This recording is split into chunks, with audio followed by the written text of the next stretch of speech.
Kita share-nya juga bukan hanya untuk yang muda-muda enggak, tapi siapa tahu yang dengerin juga ibu-ibu muda ya. Oh iya, pasti banyak ibu muda nih yang dengerin. Khususnya macan-macan, mama cantik di luar sana.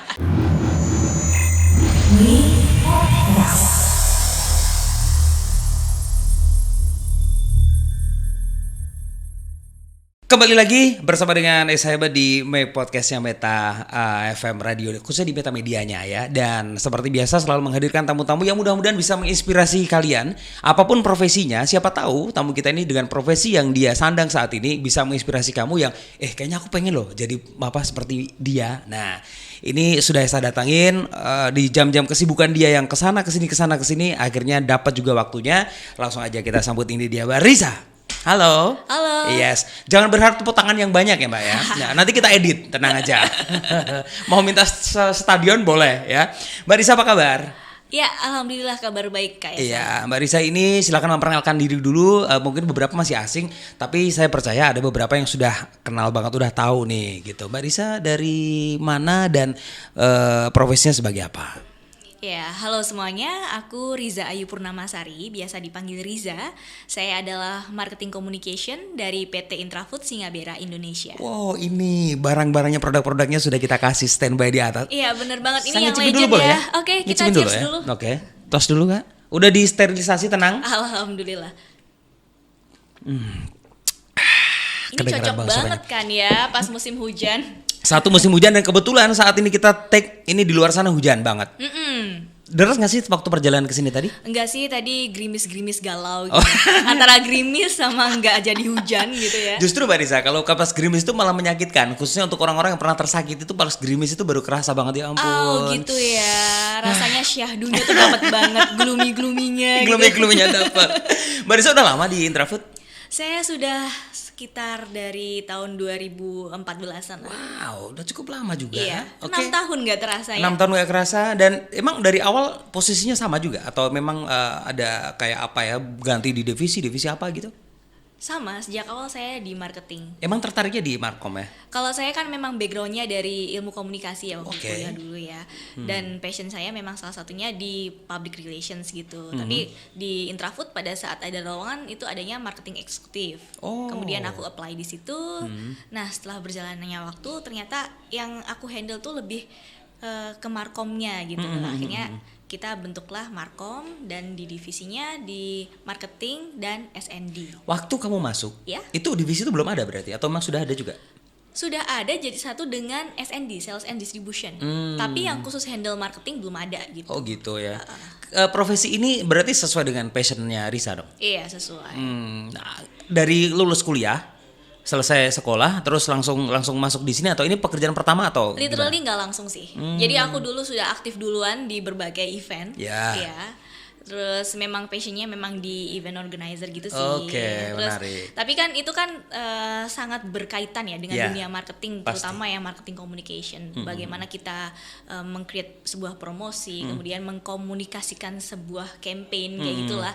Nah, ini banyak hal yang aku terapkan di sini. Artinya passion itu sekarang bersinergi dong dengan yang kerjaan kamu sekarang gitu Betul Risa ya. banget. Oke, dulu aku sempat lihat dia sibuk banget ngurusin Putra Putri Solo bukan ya? Oh iya dulu. Benar waktu ya? masih aku kuliah itu. Itu kayak apa? saya. Itu apa itu? Kok bisa sampai terlibat di sana tuh? Kamu ikutan juga?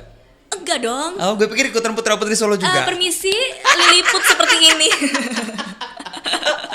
Soalnya kan aku kan pendekar ya, Bo. Apa itu? Pendek.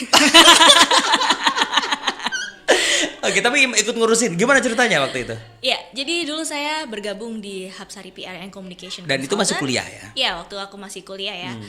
Aku kuliahnya tuh kebanyakan nyambi. Oke. Jadi kuliahnya sebenarnya nggak antar-antaran sih ya. Cuman karena banyak hal yang menarik di luar sana, akhirnya kan skripsinya itu terpaksa harus tidak ditunda, tapi nggak kegarap. Iya, itu bahasa halusnya nggak tergarap dulu lah ya. Dan asal tau aja. Jangan ditiru. Aku nggak ngapa-ngapain aja 5 tahun kuliah Kak. Itu. Dia ngapa-ngapain, masih mending jauh lebih baik. Butuh berapa lama waktu itu nyelesain kuliah? Nggak usah diomongin. Tapi masih normal kan? Masih normal. Artinya nggak sampai yang 10 tahun gitu Nggak ya? nyampe, udah DO kalau itu. Udah DO. Ambil fakultas ini juga, komunikasi juga ya dulu ya? Saya di ilmu komunikasi UNS dulu. Ilmu komunikasi UNS juga. Oke. Mau curhat juga angkatan berapa?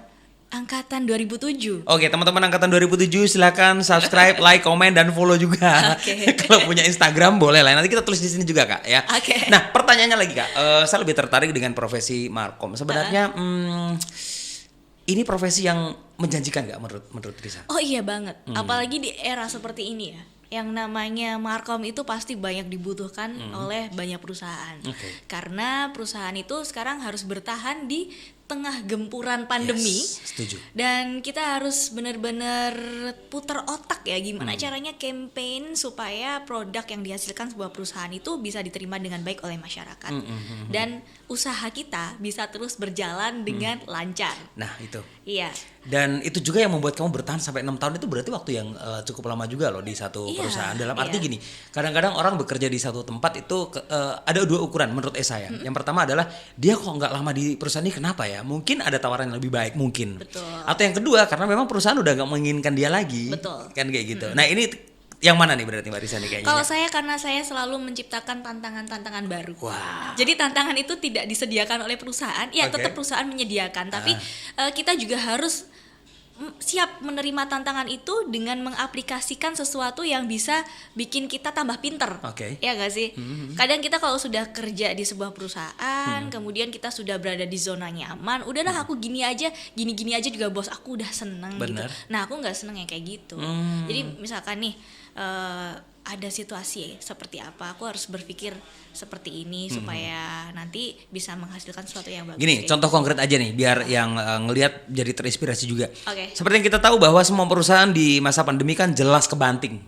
Ya, kebanting, bahkan beberapa ada yang benar-benar gulung tikar sehingga tutup juga ada sebagainya. Nah, ini berarti kan Risa juga nemuin dong, gue ketika pandemi ini biasanya aku jualan gini, sekarang aku harus begini nih. Nah, ini contohnya gimana nih? Kalau sekarang ya diterapkan dengan produk minuman jahe.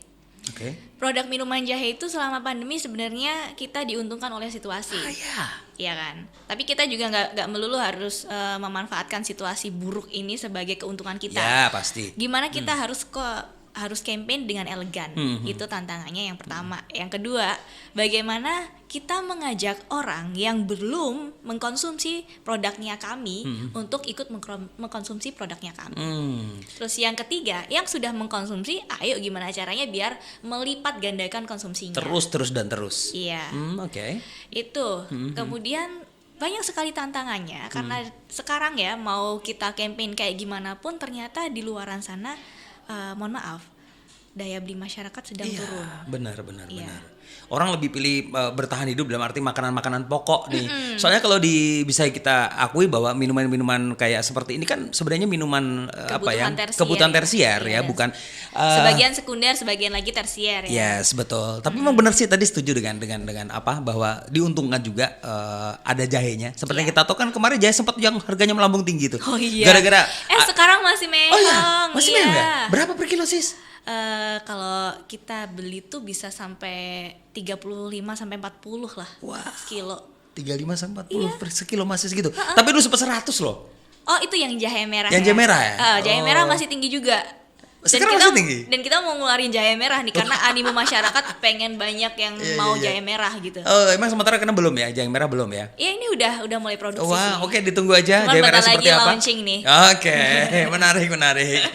Oke, kembali ke profesi yang Markom tadi juga bahwa seperti yang kita tahu sekarang memang soal gender sih bisa sedikit terabaikan lah ya. Karena Markom tuh juga nggak melulu laki-laki, karena dulu gini ada semacam kayak paradigma bahwa wanita tuh kalau kerja kantoran tuh ya di kantor aja, nggak yang keluar nggak yang lapangan. Tapi aku ngeliat Mbak Risa ini kayaknya seringnya malah di luar ya. Iya betul banget. Iya, karena memang aktivitasnya itu memang harus di luar. Harus di luar, saya harus bertemu dengan banyak media untuk campaign ini. Kemudian harus ada aktivasi-aktivasi yang harus dilaksanakan juga. Jadi kalau misalkan di kantor ya seminggu paling 3 harian gitulah di kantor. Yang di kantor full gitu istilahnya. Oke. Pertanyaannya lagi adalah Mbak Risa ini udah married kan? Udah have a baby or something? Iya. Oke. Ini yang ingin saya tanyakan. Artinya seorang ibu, putra atau putri? Putri. Berapa tahun? Sekitar 1,5 tahun sekarang. 1,5 tahun? Udah disapih atau belum tuh? Belum dong. Belum saatnya. Nah ini artinya berhubungan dengan ini keibuan nih, nggak apa-apa kita share-nya juga bukan hanya untuk yang muda-muda nggak, tapi siapa tahu yang dengerin juga ibu-ibu muda ya. Oh iya, pasti banyak ibu muda nih yang dengerin. Khususnya macan-macan, mama cantik di luar sana. Nah, artinya gini Kak, seperti yang kita tahu bahwa sekarang kadang-kadang itu adalah banyak profesi yang akhirnya membuat orang khususnya wanita atau macan-macan ini, ibu muda yang cantik-cantik ini sedikit mengabaikan soal apa ya kalau aku bilang tanggung jawab atau apa ya. Bayi itu kan butuh disusui atau minum ASI ya. Okay. ASI is the best minuman untuk mereka. Oh iya. Sampai usia tertentu. Sepakat. 2 tahun kalau nggak salah ya? Iya 2 tahun. Minimal 2 tahun. Nah itu mereka kan banyak mengabaikan. Enggak karena tuntutan kerjaan lo nggak bisa nyusuin bayiku ya. Please papa cari susu yang lain. Maksudnya bisa jadi ntar dia susu yang buatan atau apalah kan gitu. Nah ini tanggapan kamu gimana Riz?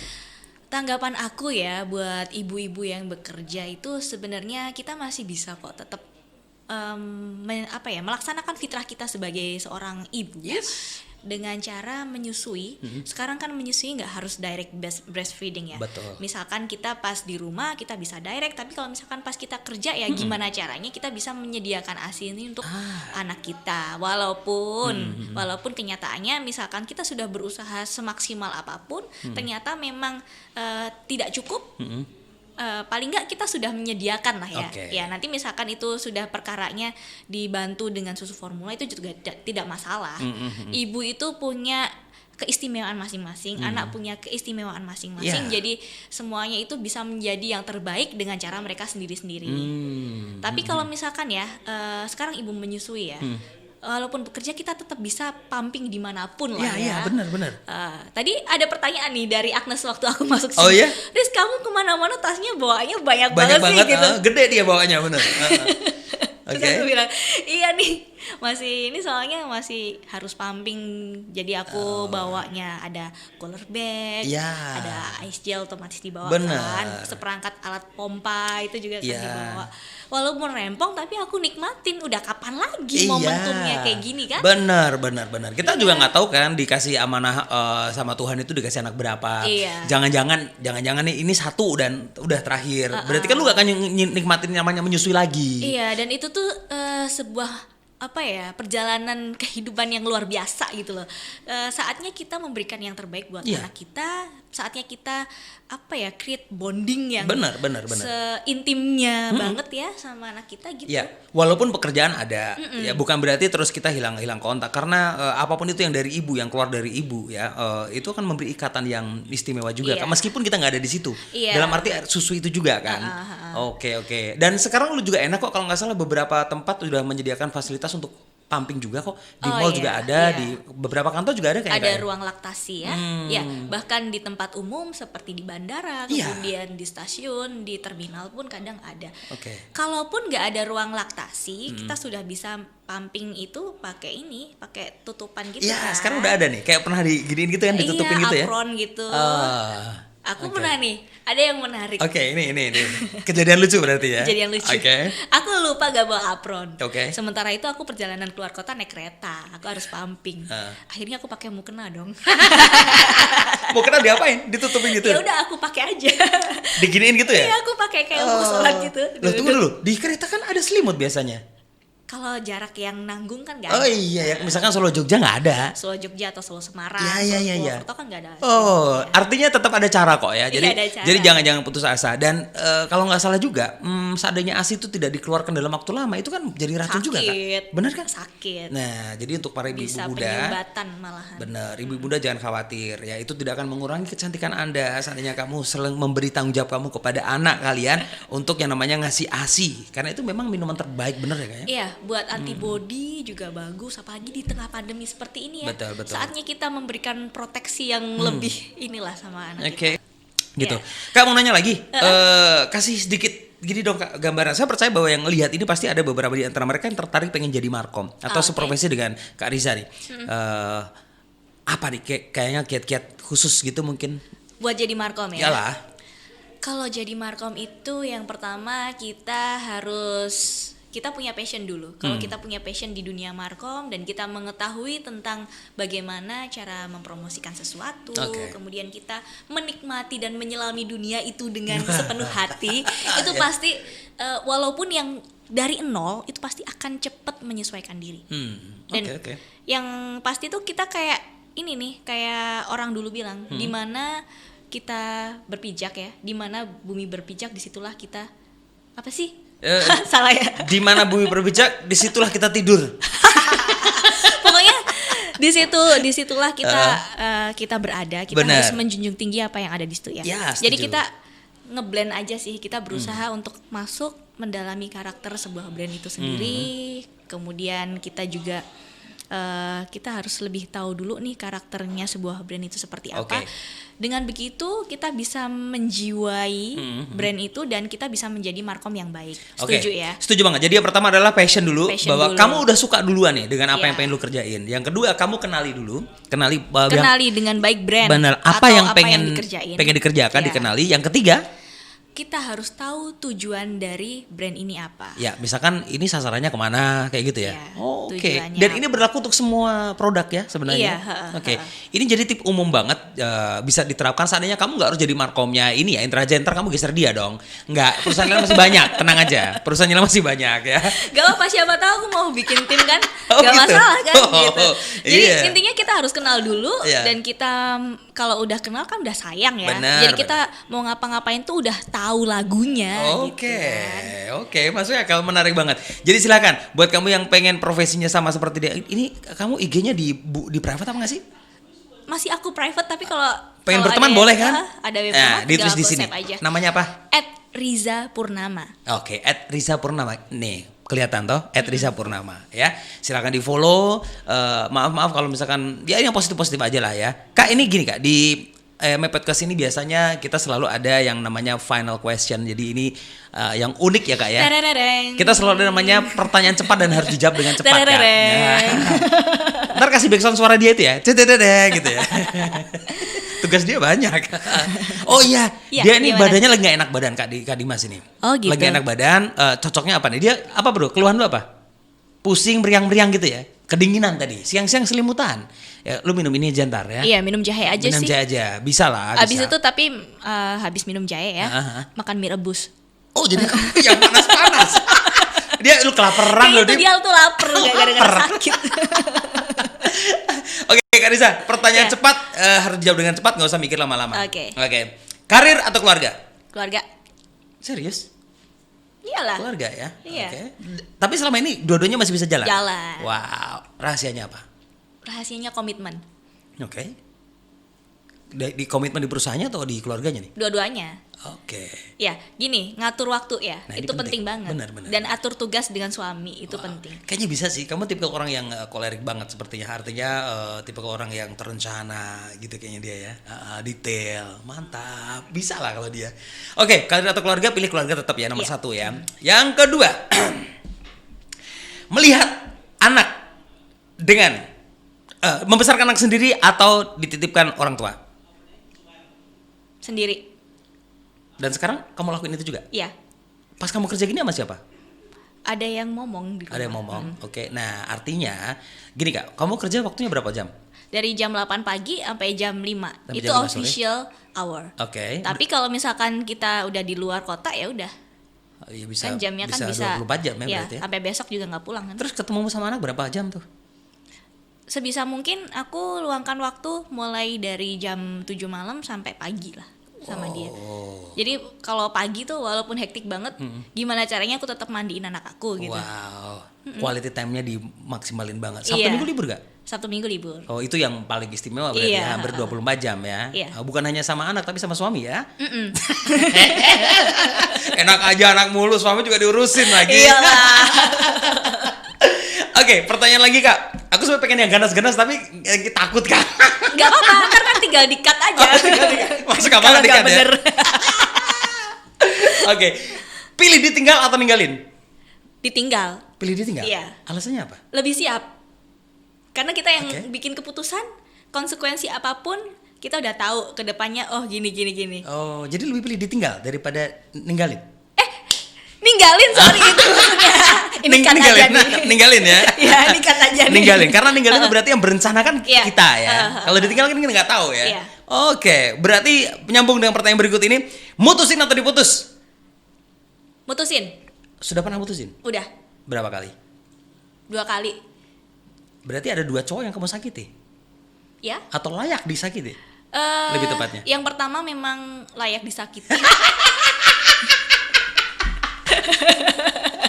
Bukan kamu kan? Oh ya, syukur. Bukan lah. Layak disakiti karena dia udah nakal duluan Wah, gitu. ini. Jadi ngapain? Lost dong lanjut lemu WhatsAppan. Aduh. Kalau yang gitu ya? satu kan aku ngawur. Oh, sudah. Jadi kamu dendamnya ke yang kedua. Gini loh. Nah, ini itu penting. Harus diklarifikasi ya. Jadi cewek itu kan jangan suka gengsian gitu. Betul ya? Ya, setuju. Jadi waktu itu aku tuh gengsi gara-gara teman-teman aku udah pada punya pacar semua, aku belum punya pacar. Akhirnya? Pas ada yang nembak, aku iyain aja. Ternyata akunya emang nggak bisa suka sama dia gitu loh. Oh, Gitu. jadi buat status aja. Bahwa Jahat kamu udah ya. pacaran gitu. Saya jahat ya seperti itu ya. Dan itu berapa lama? Bertahan berapa lama? Cuma 2 minggu. 2 minggu? Lu putusin dia? Nggak protes dia? Iya protes sih. Oke. Tapi ya gimana lagi, orang perasaan nggak bisa dibohongin kan. Oke. Pertanyaan terakhir. Ya. Ini lumayan penting ya, karena berhubungan dengan barusan tadi kita tanyain. Pilih berteman sama mantan atau musuhan sama mantan? Berteman. Kamu bisa berteman dengan mantan? Bisa. Yang 2 itu tadi masih berteman? Lost contact sih. Cuman aku kan lost contactnya karena memang sudah beda kota. Oke. Dan waktu itu sudah zamannya kan sudah berbeda ya. Benar. Zaman dulu itu kan zamannya SMS. Benar. BBM belum sempat ya? Belum. Masih zaman SMS sama Friendster. Lo kan pertama pacaran kelas berapa? Kelas berapa ya? SD udah? Enggak lah. Kuliah. SMA kayaknya. SMA. Oke, SMA. Sama yang terakhir ini? Sama yang terakhir yang mana? Langsung dijodohin yang jadi suami kamu lah. Oh, itu sih ketemu karena kita dipertemukan oleh alam. Oke. Tapi gak butuh waktu lama ya sama yang terakhir untuk pacaran atau apa gitu? Lama juga? Iya, lama. Pacaran terus married gitu ya berarti ya? Oh, oke lah. Ada liku-likunya lah pasti. Ya, apapun itu kita doain langgeng. Amin. Anaknya sehat. Amin. Rencana berapa nih total anak? Pengennya? Pengennya lebih dari 2. Pengennya lebih dari 2? Oh, suka anak banyak rame itu seneng ya? Rame seneng. Oke. Soalnya aku kan ini ya 2 bersaudara ya. Begitu kita sudah dewasa semua tuh orang tua di rumah kesepian gitu. Kayaknya kalau misalkan lebih dari 2 kayaknya akan rame lebih deh. seru gitu. Minimal ada salah satu anak yang nemenin orang Iya. tua. Oke. Sama, kamu udah saudara juga? Saudara kamu cewek cowok? Cowok. Oh iya, sama. Aku udah saudara juga dan memang terasa sepi. Sepi kan. Bener. Kak, terima kasih. Tunggu kejutan-kejutan yang lainnya lagi. Jangan lupa juga subscribe, like dan juga share. Besok kalau ada program baru lagi kita undang lagi, boleh ya? Oke. Kita tos lagi. You. Ini tos untuk kebahagiaan kita berdua ya. Yap. Sehat terus. Juga Sehat untuk semuanya. keluarga Meta. See you di episode berikutnya. Dadah. Bye.